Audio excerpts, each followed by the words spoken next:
This is the X-Zone Broadcast Network, broadcasting worldwide on broadcast affiliates and satellite program providers, including CNN Broadcast Network, Sirius Satellite Network, Star Media, Good News Radio Network, Angel Broadcast Network, Wiki Broadcast Network, and WPBN TV. For more information on the X-Zone Broadcast Network, visit us at www.xzbn.net.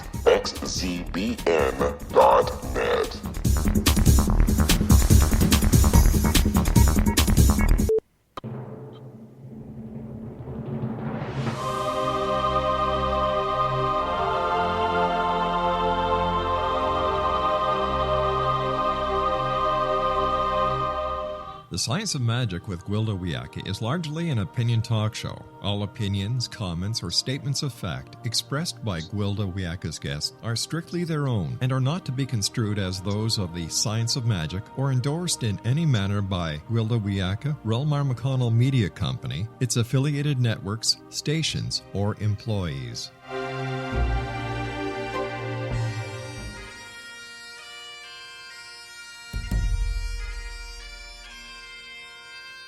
Welcome to the Science of Magic with Gwilda Wiyaka, a program dedicated to uncovering the unified nature of reality and humanity's ever-evolving place as truly galactic beings. For more information on the Science of Magic with Gwilda Wiyaka, visit us online at www.thescienceofmagic.net.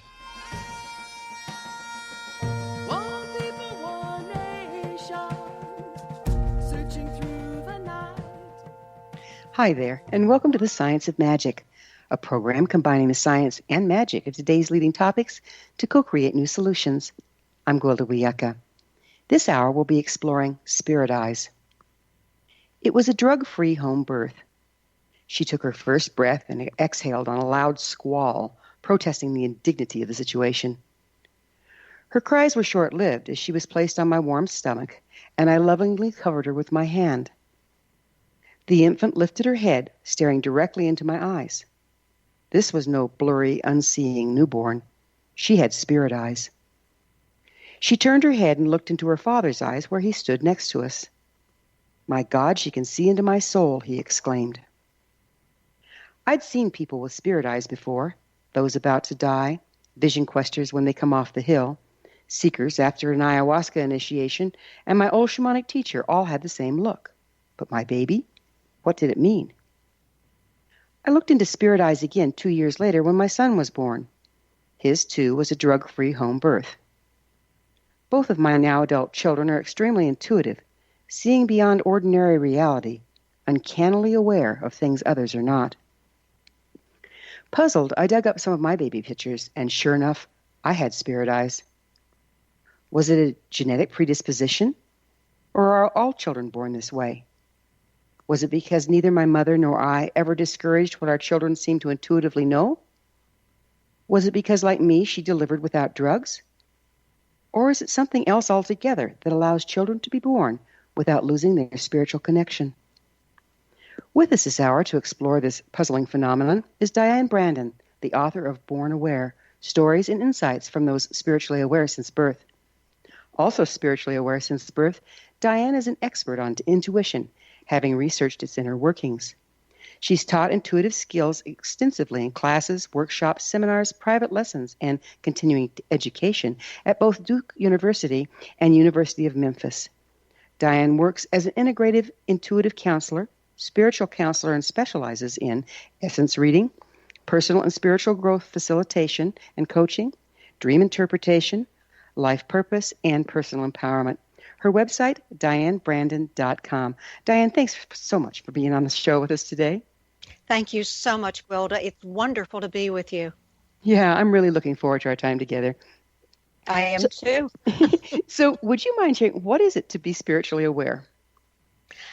To me, to be spiritually aware is to be aware of other levels, the other side, that which is not here on this level, this planet Earth. And to me, we can become spiritually aware in different ways. Certainly triggering experiences like a near-death experience. Some, and I love your term spirit eyes, some of us actually are born totally spiritually aware. And that's the phenomenon that I've been delving into. So we all aren't born spiritually aware? I'm not convinced that we all are. And I think, Gwilda, it comes down to the birth experience itself. You mentioned a drug-free birth.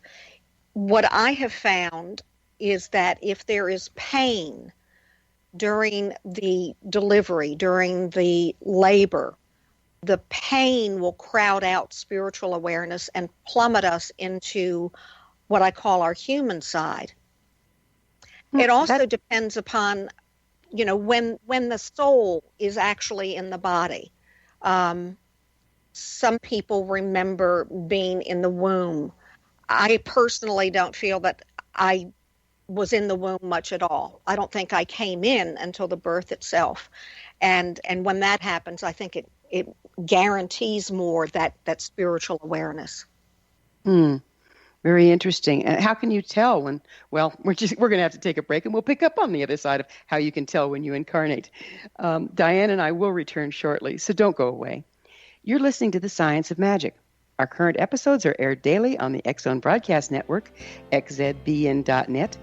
In service to our listeners, prior innovative episodes can always be accessed free of charge on our website, thescienceofmagic.net. The Science of Magic is produced by REL-MAR McConnell Media Company out of Hamilton, Ontario, Canada.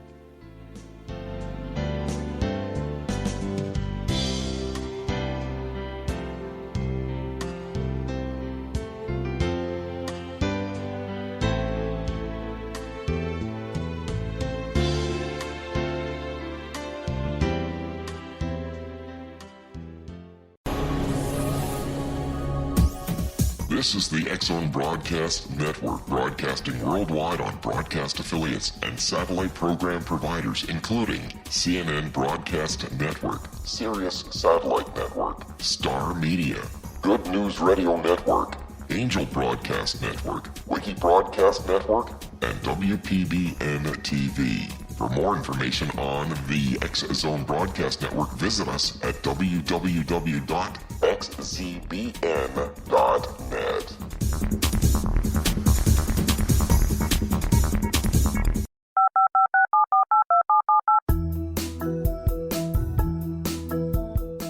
Did you know that when you're on the road with limited data or Wi-Fi, you can still listen to the X Zone Radio Show with Rob McConnell, The Science of Magic with Gwilda Wiyaka, X-1, Dimension X, Space Patrol, and every minute of the X Zone Broadcast Network by calling 213-401-0080, courtesy of Audio Now.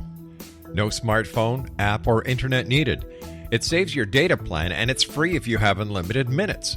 Call 213-401-0080 to listen on any phone, anytime, anywhere. Remember 213-401-0080 for the best of the paranormal, parapsychology, and sci-fi radio programming anywhere, 24/7, 365.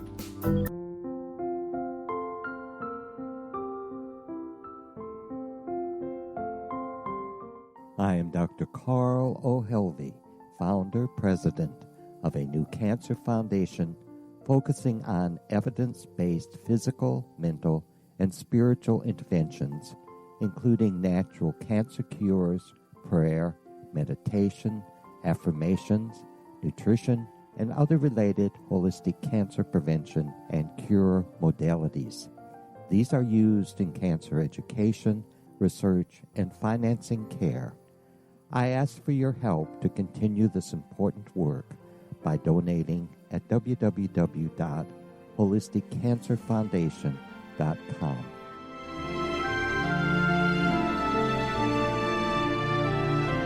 Hello, I'm Pete Marsh. With my daughter Justina, we will be presenting the new radio show, Too Good to Be True.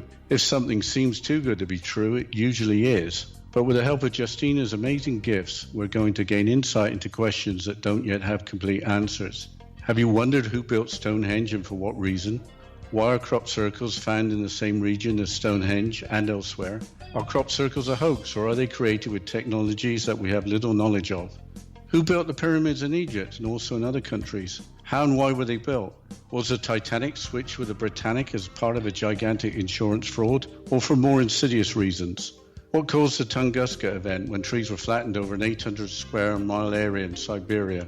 Will the new insights be too good to be true? Well, that will depend on what you are prepared to believe. Please join us as we start on this journey together.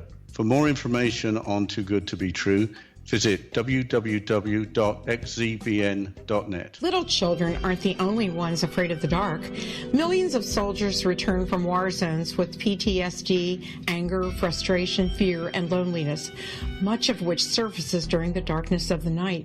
You have the chance to change the lives of these American heroes. Songs and Stories for Soldiers.us provides free MP3 players for these men and women. With a list of 3 million songs in 16 different styles, 100,000 audiobooks, and 30,000 old-time radio programs, every veteran can find something to soothe and comfort them at no cost.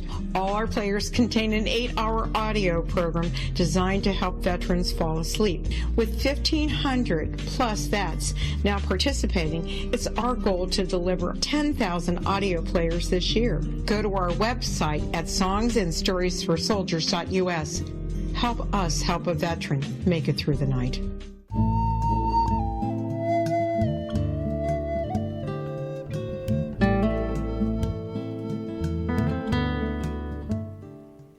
Welcome back. This is The Science of Magic, dedicated to unification and evolution of consciousness.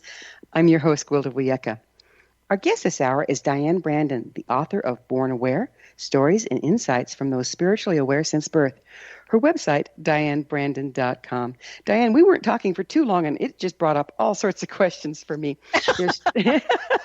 So, yeah, you got to love that. So the first question I have is, it seems kind of counterintuitive that pain at birth would drive people out of their spiritual awareness when pain is used in a lot of the initiations to bring shaman into their spiritual awareness. Could you explain that a little? I'll be happy to, Gwilda. My sense is that before we're here as souls, we have an awareness, a consciousness. I call it the higher soul awareness. And when we come into this life, this planet, this level, pain the pain itself gets us into what I call the human side, the human persona. I am not terribly familiar with pain being used in shamanistic practices, and I can see that could be similar to experiences of abuse in which people dissociate. In other words, the pain is so much that the person not intending to gets out of the awareness of what's going on at the time and dissociates, just leaves that present situation. But wait a minute. Now you're losing me. You said that that's okay. You said that pain drives the newborn into the physical existence, and now you're saying pain drives people out of the physical existence. Would you go into that a little? Certainly. For a newborn who is in his or her higher soul awareness, the higher soul awareness tends not to feel pain. It's the awareness we have on the other side. Whereas when we're here in our human side, pain, especially if it goes on for a while, and I'm thinking in terms of abuse that children suffer, whether it is sexual molestation, whether it is other forms of physical abuse, can actually lead a child to dissociate. That's a psychological term, which is a way of escaping what is going on to them physically. So there are actually two different types of situations. I try to make that distinction in my book, Born Aware, that the higher soul awareness is not the same as dissociation because, again, it's the awareness we have on the other side. Is this making more sense, Gwilda? I think so. So basically, disassociation is you're still here in this reality. You're just not physically present. So you've disassociated from your physical body, but you're still here in this reality. A spiritual connection is when you have raised or expanded your frequency to where you're aware of other levels of reality. Yes, and actually the awareness of the body, now that you mentioned it, tends to fall away when we're in our higher soul awareness. And I liken it to not only the awareness we have as a soul when we're not here, but it is very much centered in the present, in the now. It is not centered in the body. The physical awareness, the bodily awareness tends not to be there when we're in our higher soul awareness. You say you've been spiritually aware since birth. Isn't that a little disorienting if that's the case, that you're not real aware of your physical form? Well, I knew when I was born that I didn't want to be here, so I was aware of the fact that I had come here. And I think I tried to stay in my higher soul awareness until I experienced pain. And in my case, it was bullying. So it's not just physical pain, it can be emotional pain, psychological pain. And that got me into my human side. So that there is this split awareness. It's interesting too because again, shamanically speaking, there's four main precursors to the shamanic gift or the spiritual awareness. One is genetic predisposition. Two is a traumatic childhood or trauma as an adult. Three is head injury. Four is a near-death experience. And all of those are traumatic events. And as an adult human or even a child, they tend to push a person into spiritual awareness. It seems kind of opposite what you're saying. It is. And if you look at it from a different perspective, Gwilda, when people have triggering opening experiences, they may have primarily been oriented towards the physical. For those of us spiritually aware since birth, our orientation is to the other side. We're having to acclimate to being here, and to be here, we have that human persona.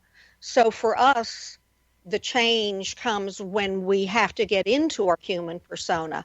For those who are experiencing those triggering experiences, near-death experiences being a wonderful example, they actually tend to get people out of being encased in the human persona and being able to, for lack of a better way of putting it, go to that higher level. This is starting to make sense to me. My teacher said with most people, I have to teach them how to get to the other side. With you, I have to teach you how to find your way back here. Mm-hmm. Yes. So that's what you're talking. How can people tell if they're one of those ones born spiritually aware?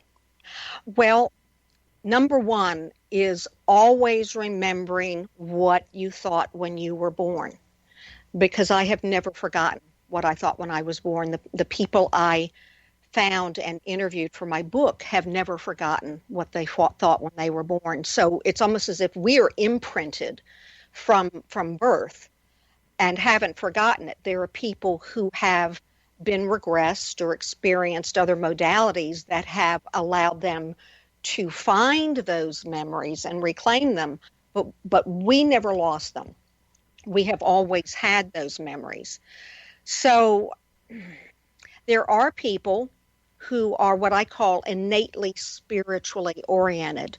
They have always felt as if they were a stranger in a strange land here.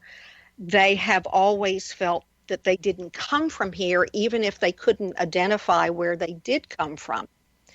And they often, when they are initially introduced to spiritual material or religious material, just find that it resonates, and they may find themselves thinking, oh, that's what I was feeling. So there are many, many people who are innately spiritually oriented. Do you think there's more of us being born at this time? I haven't really thought about that, Wilda, but that would not surprise me whatsoever, because I feel that this is happening for a reason. Everything has purpose. And if you think about it, awareness and consciousness have been shifting. I tend to think that we have moved from a strictly tribal orientation to more of a global orientation, and that we're moving more towards what I call a universal orientation. Why do you think that's happening right now? I feel, number one, that it is supposed to happen. It needs to happen. And even if you look at some of the problems that we've been experiencing on this planet, not only, wars and famine and poverty, which of course are not new, but if you think of the degradation of the planet environmentally, if you think of species loss, habitat loss, it's an important time from that perspective. There's actually one person in the book who remembers before she came in looking at the earth, and she knew that her coming in this time had to do with the planet and whether the planet would be healthy, and she could see all these other souls coming at the same time for that reason. So I feel that that's probably why, but I can't tell you for sure. Yeah, it's a strange time that we're in, isn't it? And I wonder how much it has to do with where we are in the galaxy and everything else. It may have, and I've heard that the galaxy is moving through space, and there are thoughts about that. We tend to see things from our perspective or from the information that we're privy to or that we can find. But I feel that there is even more than that. There are probably reasons and purposes that we're not aware of at this point in time. And the interesting thing, and I'm sure you're aware of this, Gwilda, is that even extraterrestrial contact has picked up in the past however many decades. So how do we know that's going on? Well, some people have said they have experienced it, but it's actually being researched. There is a foundation. I think it's only been around for a few years. I'm going to forget what the acronym means, but the acronym is FREE, F-R-E-E, Foundation for Research into Extraterrestrial Encounters.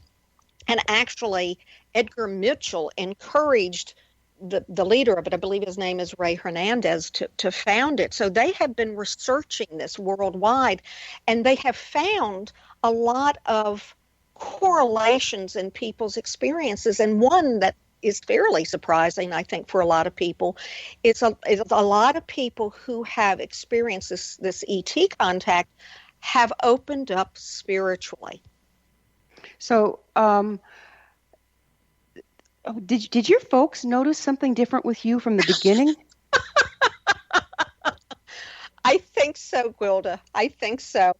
I think my mother used to call me Sarah Bernhardt. She used to tell me I had a vivid imagination. And there are other born awares in the book who were also told that they had a vivid or wild imagination. So I think so, but I have a feeling that my father was more of a kindred spirit. He didn't talk about those things, but he was a bit of a visionary.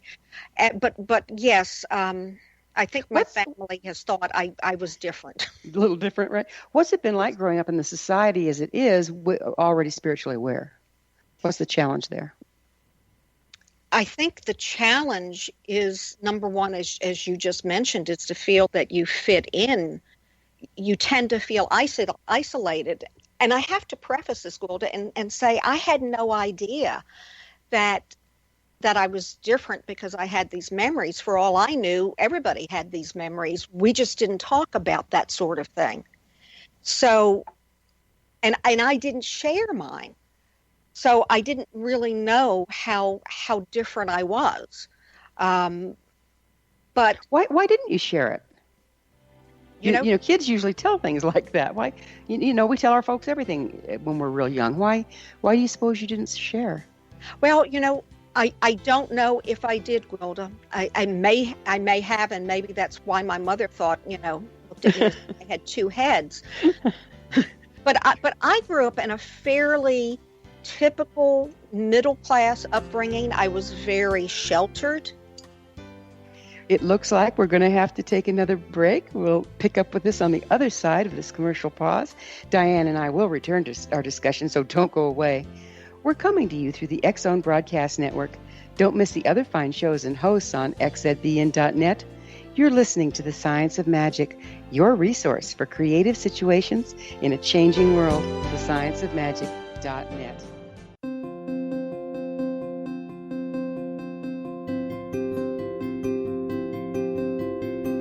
Dreams are our personal gateways into infinite wisdom. Don't miss shamanic counselor and indigenously trained dream decoder Sandra Corcoran's inspiring book, Shamanic Awakening Between the Dark and the Daylight.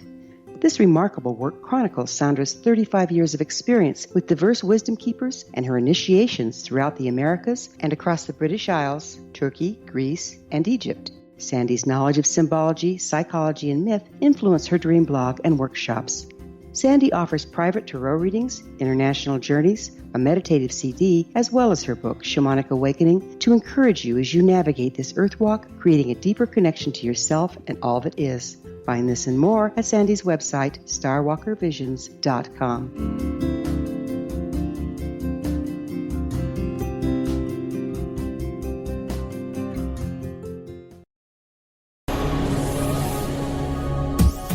This is the X-Zone Broadcast Network, broadcasting worldwide on broadcast affiliates and satellite program providers, including CNN Broadcast Network, Sirius Satellite Network, Star Media, Good News Radio Network, Angel Broadcast Network, Wiki Broadcast Network, and WPBN TV. For more information on the X-Zone Broadcast Network, visit us at www.xzbn.net.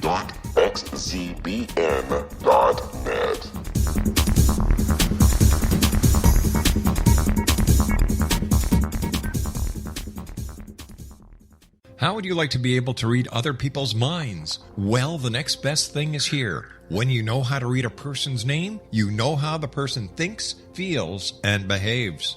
Each letter in our name holds a key to unlock our true essence. Our name contains both our gifts and challenges in this lifetime.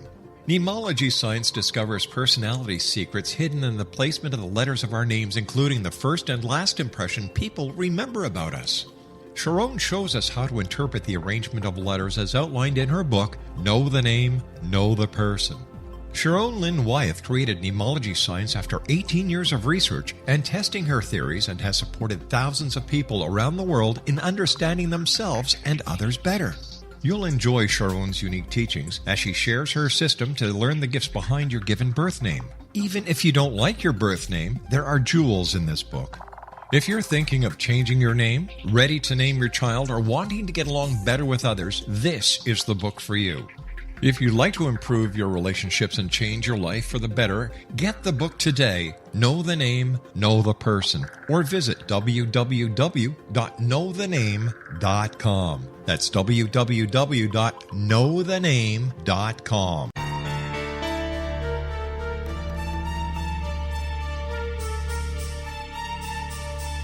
Hello, I'm Justina Marsh, and with my dad Pete, we are going to present a new show called Too Good to Be True. Together, we are aiming to discover more truths about this world and beyond. Do you have unanswered questions about the world?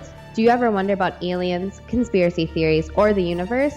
There are many shows discussing subjects such as pyramids or UFOs, but we want to relay this information based on our own research, including from spiritual means. Hopefully, listeners will be helped with their own beliefs and will appreciate the psychic insights that add to the previous research and information. We both look forward to sharing this insight and beginning this journey with our listeners. Visit xzbn.net for more information about when to listen.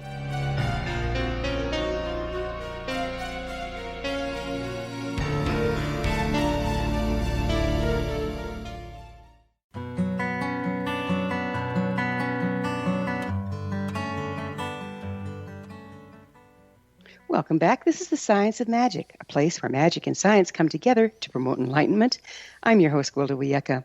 Our guest this hour is Diane Brandon, the author of Born Aware, Stories and Insights from Those Spiritually Aware Since Birth. Her website, dianebrandon.com. Diane, we were talking about why, and there's more incidences of people being born aware right now, and what is the purpose behind it. And you mentioned that everything has a purpose. What do you think is the purpose behind people being spiritually aware at birth? It feels to me, number one, just with the phenomenon itself, being spiritually aware since birth, that it has lessons implicit in it for other people. And I feel like that is why those of us born aware were allowed to have these memories. I think, number one, it definitely teaches us that consciousness exists separate from the body. It definitely teaches us that, yes, Virginia, there is a Santa Claus. there is another side, because many of us born aware remember it to varying degrees of clarity. Sometimes it's very hazy. It teaches us that we can have direct access spiritually. And I think, going back to babies being aware, that is a huge point for people to learn about, because a lot of people feel that babies have no awareness. They don't have a mind at that point. And so people will say and do things in front of infants that can really affect the psyche, the human side of the baby. So I think there are a lot of lessons implicit in this phenomenon, and that's why those of us born aware have been allowed to be this way. A lot of us actually feel that we're here on assignment. That's what I was wondering. Is there a purpose for us? Is there a job to be done that we were given these skills set for? Yes, and we don't necessarily know what that was, because one of the things I remember when I was born was that I did not want to be here again. I knew that I wasn't with God. I've always felt a direct connection. And I knew when I wasn't here, I had absolute knowledge, and I was really aggravated not to have that while I was here. But I knew that I had to be here because there was something I was supposed to do. And I always thought it had to do with performing, so I pursued acting and singing. The intuitive work came out of left field. That's interesting, because a lot of people that I work with that have the symptoms that you're talking about, being born aware, had that same feeling that they didn't necessarily want to be here, but they were here for a purpose, and by golly, they were going to do it, even though they had forgotten what that purpose was. Yes, and we're led to it, Gwilda.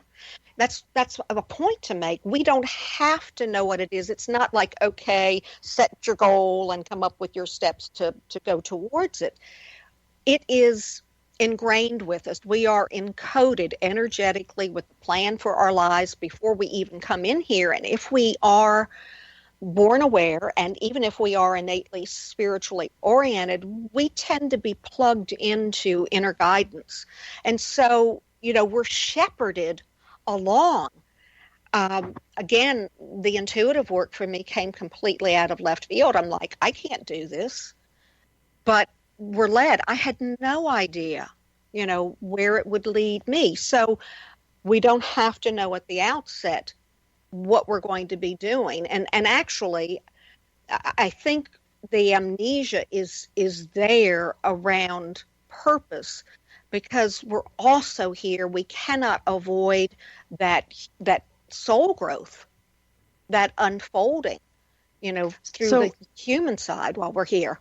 So how do we know our promptings when they start? How do we find our way to our purpose? I feel that a lot of that, Gwilda, has to do with paying attention to the inner promptings. I'm very big on developing one's intuition, not to play parlor games, but as a tool in our lives, that inner knowing, plugging into inner knowing. I'm very big on meditating. And it really is to the point where the inner guidance can be so integrated within us. We just know when we're being given messages. So but how do you plug in originally? I mean, it sounds great. But if you've not done it and if you don't recognize it yet, how do you plug into it? Well, I think first and foremost, I would suggest learning how to plug into your intuition. And by that, I actually believe in learning how to tap into it, get into it on demand. I call it tuning in. And along with that is meditation.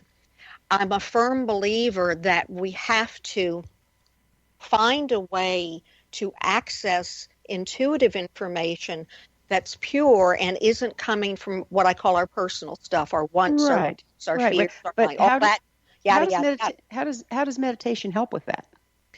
Well, because actually, as you know, there are different levels of consciousness, different states of consciousness.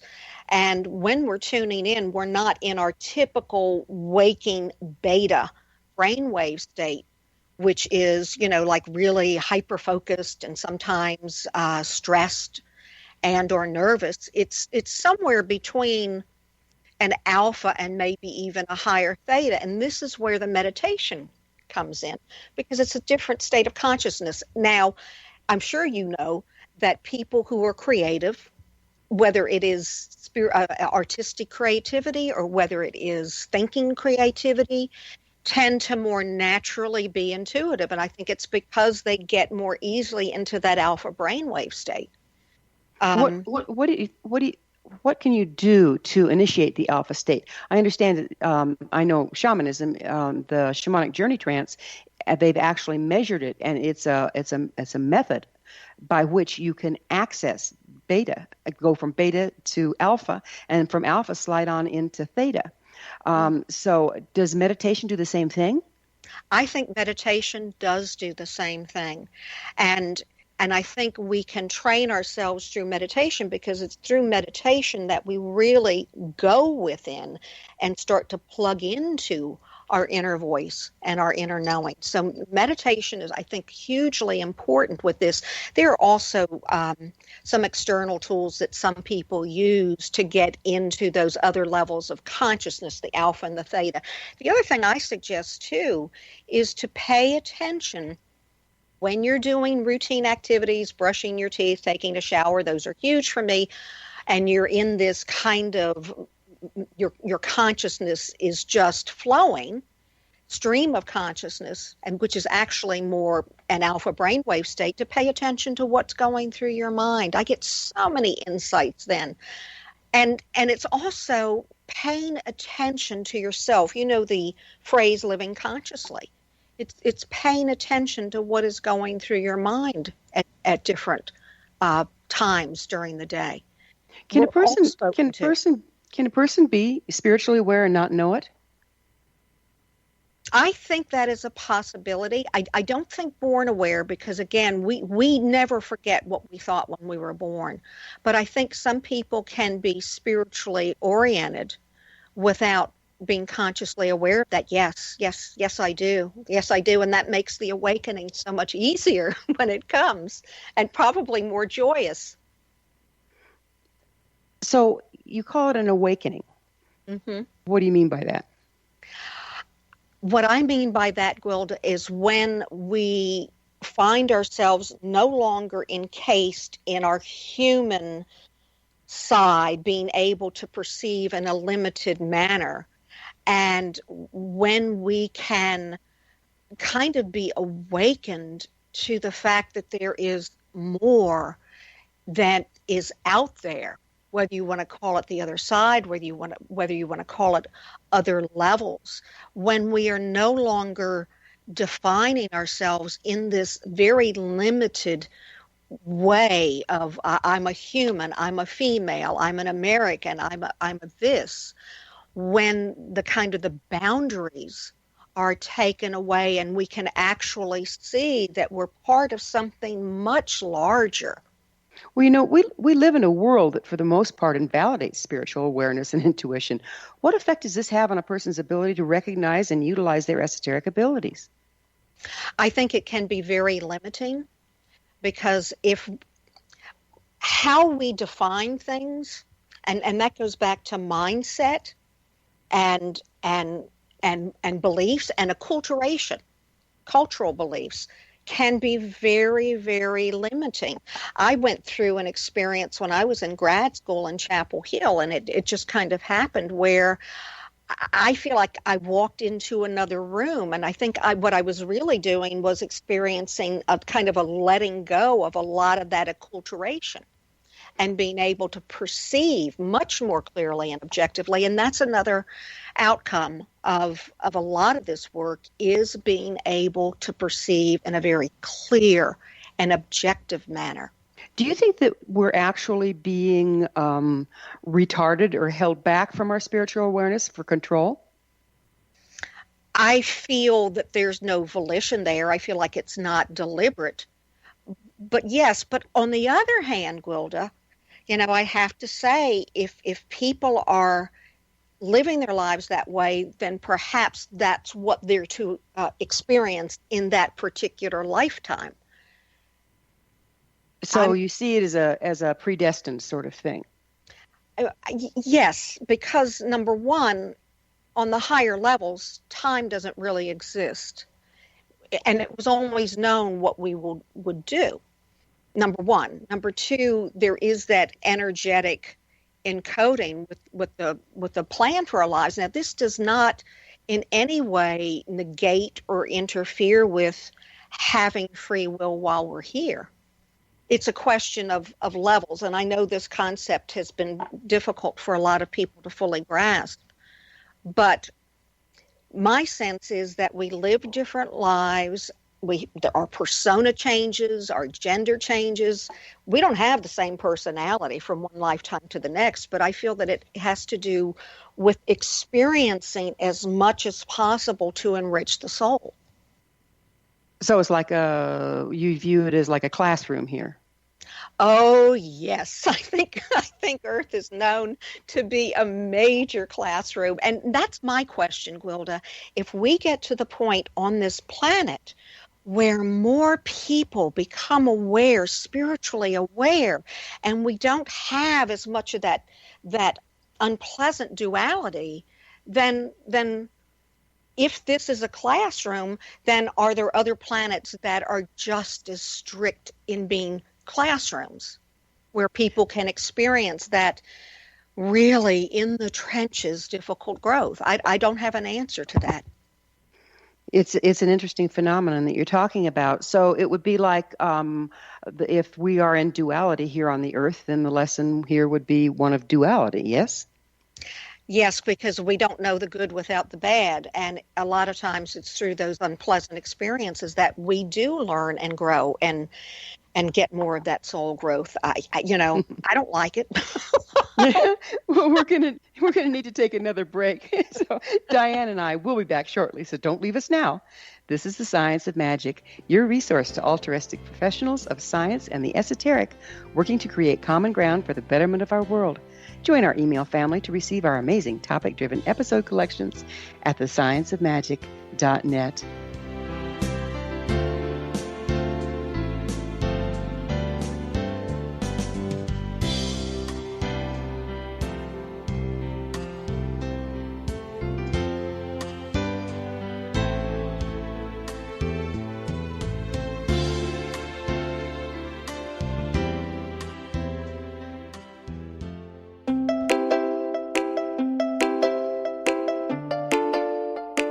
Are you curious? Do you want to learn more about how the world works and have fun at the same time? Study coincidences with me, Dr. Bernie Beitman, MD, on my Connecting with Coincidence radio show here on the XZBN network. Listen to Jungians theorize, statisticians randomize, true believers evangelize, while I categorize. I dance to the rhythm of coincidences. People who experience me see more of them. Maybe something on the show matches a thought in your mind. Let us know. Expand your mind to the weirdness happening around you. Synchronicity spoken here, there, and everywhere. For more information, put Connecting with Coincidence in your search engine and find my website, my social media sites, and my blog.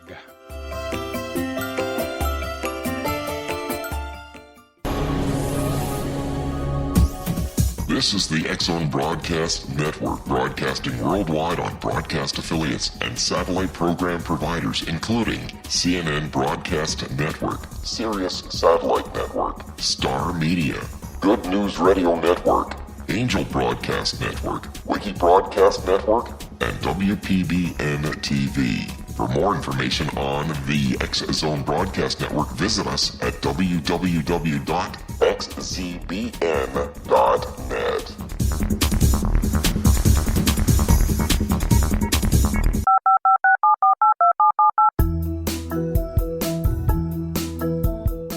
Did you know that when you're on the road with limited data or Wi-Fi, you can still listen to the X-Zone Radio Show with Rob McConnell, The Science of Magic with Gwilda Wiyaka, X-1, Dimension X, Space Patrol, and every minute of the X-Zone Broadcast Network by calling 213-401-0080, courtesy of Audio Now. No smartphone, app, or internet needed. It saves your data plan, and it's free if you have unlimited minutes. Call 213-401-0080 to listen on any phone, anytime, anywhere. Remember 213-401-0080 for the best of the paranormal, parapsychology, and sci-fi radio programming anywhere, 24/7, 365.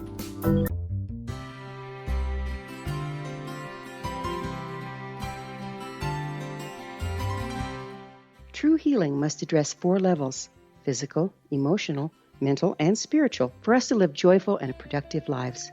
We tend to treat 3 of the 4, leaving the spiritual languishing. If you're tired of the same dysfunctional patterns cropping up in your life, Soul Balancing is for you.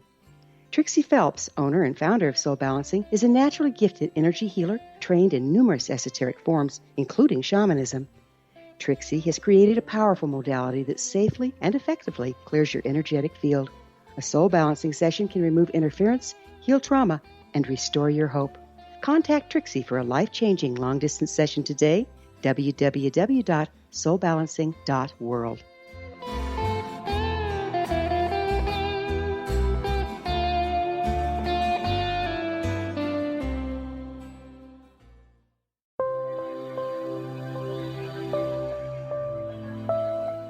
There's a legend shared by many indigenous cultures of a time when the nations were cast to the 4 corners of the world. Each nation was given a body of sacred knowledge that held a different portion of the truth to preserve. True reality could not be known until all the nations reunited, combining the information. If a single one was missing, the world could not be reborn and darkness would prevail. The Science of Magic Radio is dedicated to reuniting the sacred knowledge. With the understanding, none of us has all the answers, but together we can open new perceptions and possibilities. Through our combined vision, the world can be reborn into a place where darkness no longer prevails. Join me, Gwilda Wiyaka, and the Science of Magic daily on the X-Zone Broadcast Network, xzbn.net, or visit us at thescienceofmagic.net.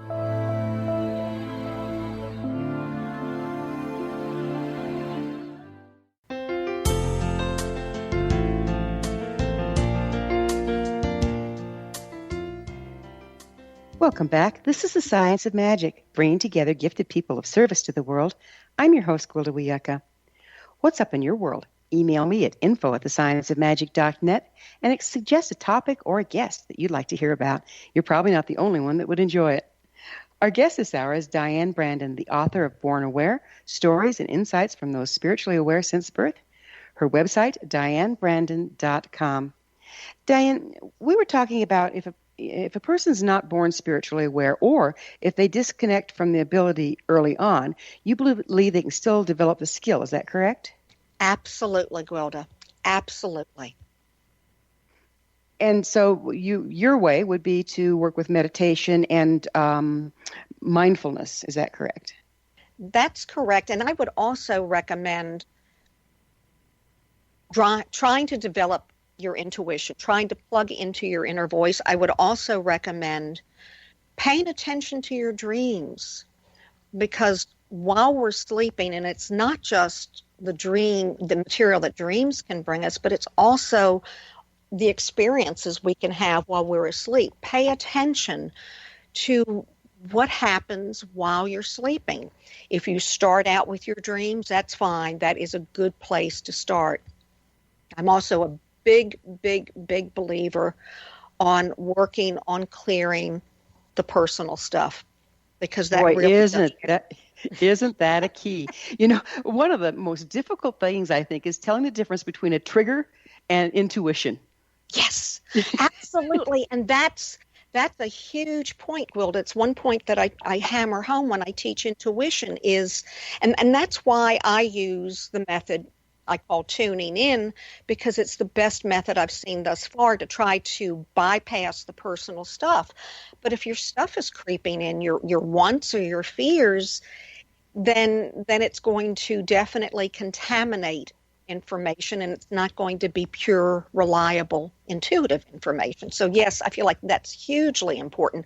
And actually, in my book, I go through a lot of recommendations for people to go through to not only become more spiritually aware, but to try to get into what I call the higher soul awareness. And I feel like there are a lot of different steps that we can take to try to do that. Well, it's like we come in and immediately the bumps and bruises start because, moving into a world of duality has its challenges, right? Yes. And the bumps and bruises, we're designed to avoid whatever we think caused it in the first place. And pretty soon we've narrowed down our range of motion drastically. And then if a similar situation comes up, we immediately interpret it by the events of the past and make a rerun out of the future. How can we break that cycle? Oh, and that's a wonderful question, Gwilda. I think the first step would probably be to objectively look at that pattern, observe when it's happening. Again, I would recommend meditation. The other thing, too, is that there are so many healing modalities out there these days. With clients, depending upon the client, I will recommend different things. I may even give clients affirmations. I will do a guided meditation to really take them back to work on some things.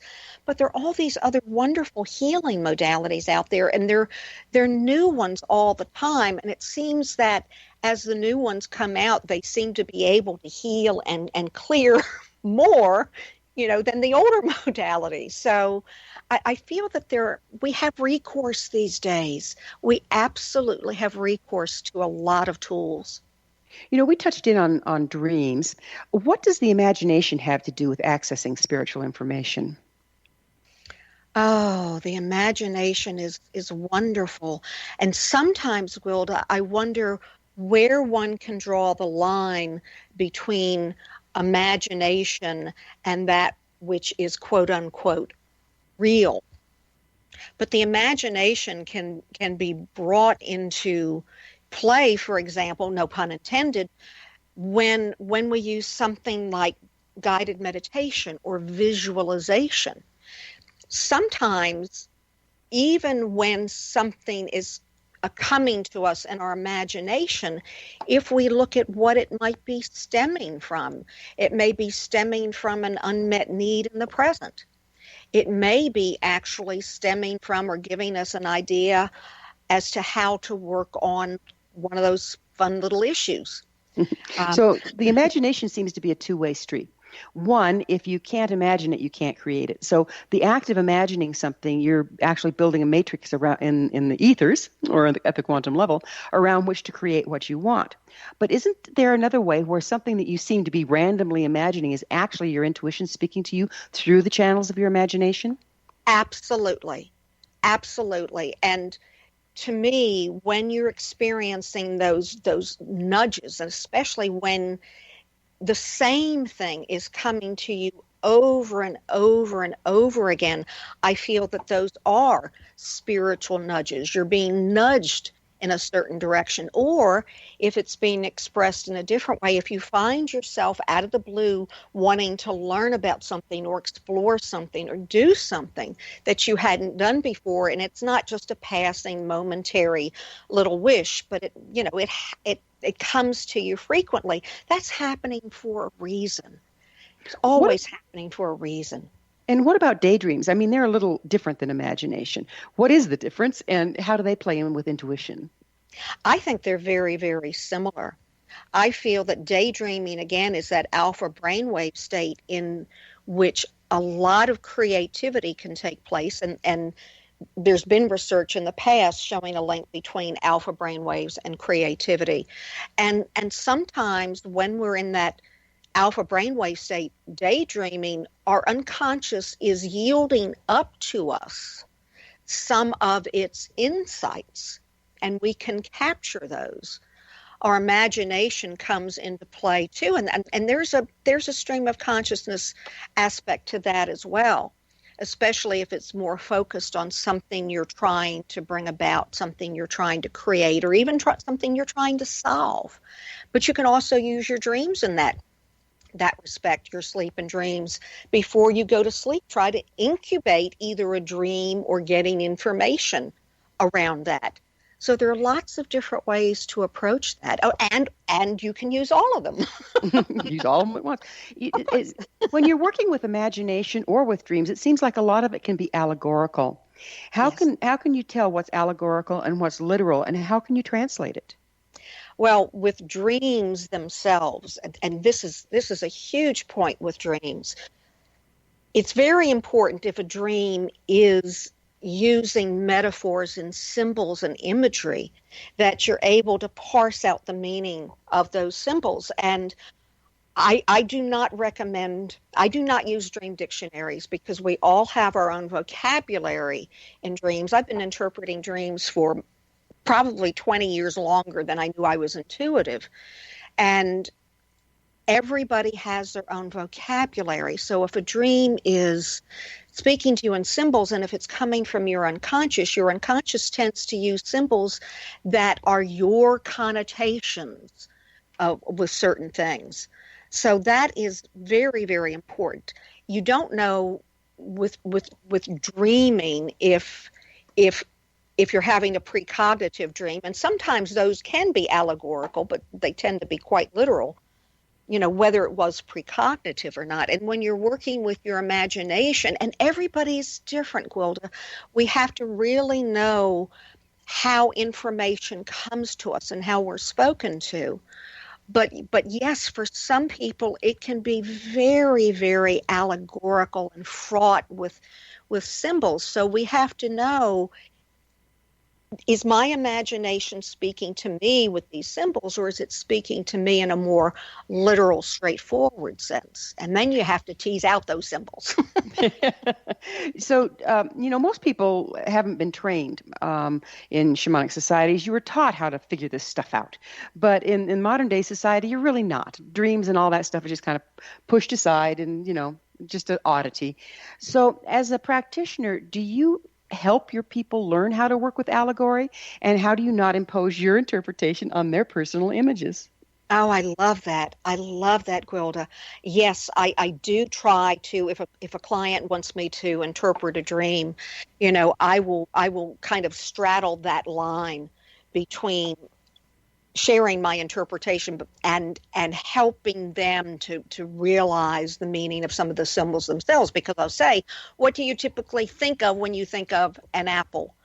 And yes, I'm very big on that, not putting my spin on somebody else's dream or somebody else's intuitive information, because I feel like that really does a disservice to the person. It's a real art form, isn't it? It is an art form. For some reason, it came very easily to me. Even in high school, explicating poetry, I was doing the same thing. But yes, it's a skill we can learn how to develop, and I can't tell you why it came so natural to me. And I may not be the best at actually teaching it because I didn't have to struggle to learn how to do it. There you have it. Well, I don't know where the time has gone, but it has. So we're going to have to bring it to a close. Diane, thank you so much for coming onto the program. Thank you, Gwilda. Our guest this hour has been Diane Brandon, the author of Born Aware. Her website, dianebrandon.com. This has been The Science of Magic. Join our email family to be the very first to receive our thought-provoking, topic-driven episode collections at thescienceofmagic.net. Until next time, dear ones, may you be blessed with knowledge and comforted with love as you open your spirit eyes.